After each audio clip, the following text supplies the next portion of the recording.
Hi అండి, welcome back to our channel Sri Lucky's Happy World. ఈరోజు మన వీడియోలో ఇంటికి నరదృష్టి ఉన్న, నరఘోష పోవాలన్నా బూడిద గుమ్మడికాయ కడతాం కదండి. ఆ బూడిద గుమ్మడికాయని ఎప్పుడు ఏ సమయాల్లో కట్టాలి, అసలు బూడిద గుమ్మడికాయ ఎందుకు కట్టాలి, బూడిద గుమ్మడికాయ కట్టేటప్పుడు పాటించవలసిన నియమాలు ఏంటి, చేయకూడని తప్పులు ఏంటి అనే విషయాన్ని అయితే ఈ వీడియోలో క్లియర్గా ఎక్స్ప్లెయిన్ చేశాను. వీడియో అక్కడ స్కిప్ చేయకుండా చూడండి, అన్ని డీటెయిల్స్ అర్థమవుతాయి.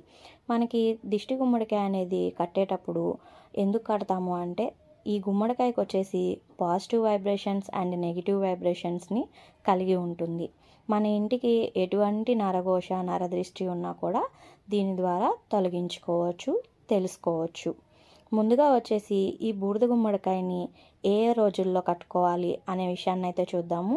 ఏ రోజులు కట్టుకోవాలని తెలిసిపోయింది కదా అని వీడియో స్కిప్ చేయకండి, ఎందుకంటే చేయకూడని తప్పులు, పాటించవలసిన నియమాలు కూడా చెప్పాను కాబట్టి. ముందుగా అమావాస్య రోజున కానీ, అలానే బుధవారం, శనివారాల్లో ఈ బూడిద గుమ్మడికాయని సూర్యోదయానికి ముందే కట్టుకుంటే చాలా మంచిది. సూర్యోదయం తర్వాత కట్టినట్లయితే తక్కువ ఫలితాలు ఉంటాయి. మధ్యాహ్నం వేళల్లోని, అలానే రాత్రిపూట బూడిద గుమ్మడికాయని దిష్టి కోసం అస్సలు కట్టకూడదు.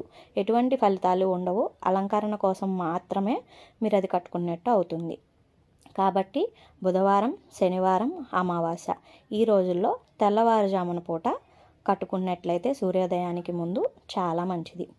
అదేవిధంగా బూడిద గుమ్మడికాయని ఇంటికి తెచ్చుకునేటప్పుడు ఏ విధంగా తెచ్చుకోవాలి అనే విషయాన్ని తెలుసుకుందాము.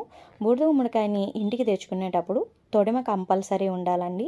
తొడిమని తలక్రిందులుగా వేలాడదీసుకొని ఇంటికి బూడిద గుమ్మడికాయని తీసుకురాకూడదు. అలా తీసుకొచ్చినట్లయితే దాంట్లో ఉన్న పాజిటివ్ వైబ్రేషన్స్ అంతా పోతాయి.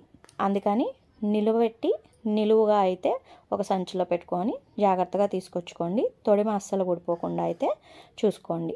అదేవిధంగా అసలు బూడిద గుమ్మడికాయని ఎందుకు కట్టుకోవాలి అనే విషయానికి వస్తే, బూడిద గుమ్మడికాయకి మనం positive vibrations and negative vibrations కలిగి ఉంటుంది. కాబట్టి మనం ఇల్లు కట్టుకునేటప్పుడు కొన్ని దోషాలు అనేవి ఉంటాయి. అలానే భూత ప్రేతాలు అనేవి మన ఖాళీగా ఉన్న ఇళ్లలోకి చొరబడతాయి కదండి, దీపారాధనలు ఏమి ఉండవు కాబట్టి.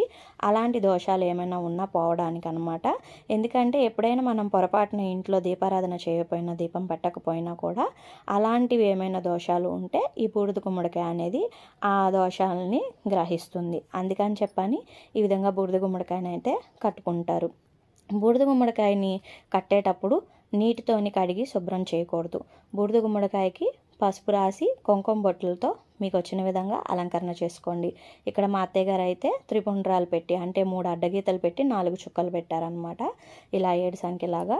లేదు మీకు అలా కుదరకపోతే స్వస్తిక్ కానీ, ఓం కానీ, లేదా అవేమి కూడా రాకపోతే ఉత్తి బొట్లు పెడతాం కదండి, బూడిద గుమ్మడికాయ నిండుగా బొట్లు అయితే పెట్టేసుకొని ఈ విధంగాను మన ఇంటికి కట్టేసుకోవాలి. మేమైతే తెల్లవారుజామున అయితే కట్టుకుంటున్నాం అన్నమాట. ఎందుకంటే మనం చేసేది ఇంటి మంచి కోసం కాబట్టి కొంచెం ఓపికగా తెల్లవారుజామున పూట కట్టుకున్నట్లయితే మంచి ఫలితాలు అనేవి కలుగుతాయి. కాబట్టి ఖచ్చితంగా ఈ టైంలో అయితే కట్టుకోండి.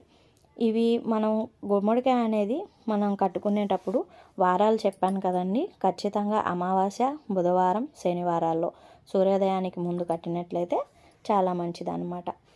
ఈ విధంగా కట్టుకున్నట్లయితే మన ఇంట్లో నరదృష్టి ఉన్నా, దృష్టి దోషాలున్నా, ఎవరి ఏడుపులైనా ఉన్నా తగిలినా ఆ బూడిద గుమ్మడికాయ అనేది గ్రహించుకుంటుంది.